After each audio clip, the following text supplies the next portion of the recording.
For high school seniors all across Arizona, and while most are celebrating, a few are just thankful they literally lived through it. ABC 15's Steve Coos introduces us to two Payson students who were homeless for most of their education. I went home one day, there was a padlock on the door, and there was a note on the door basically saying my mom went to jail. So my dad was already in prison at the time. After that was when I realized I was on my own. Was it difficult getting up to this point? To be honest, I didn't even expect to live this long, so yeah. Payson High School is full of success stories, but perhaps none like that of Payson Herring and Emmy Stackley. At age 10, Payson found himself living on these streets, alone.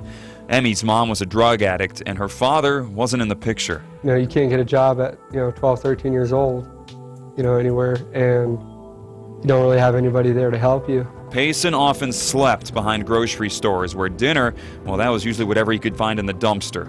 School for him was just a place to be during the day. Growing up my entire life, 90% of people would have thought I would have dropped out as a freshman. It was definitely a challenge. If I wasn't in sports or anything, I don't know how I would have done it.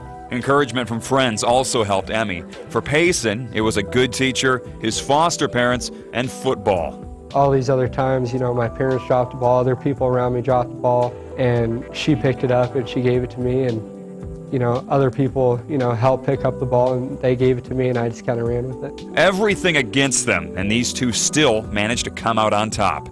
In Payson, I'm Steve Coos, ABC 15 News. And both Emmy and Payson are going to college. Emmy plans on being a nurse, and because of how special his foster parents are to him, Payson says he plans on adopting kids of his own someday.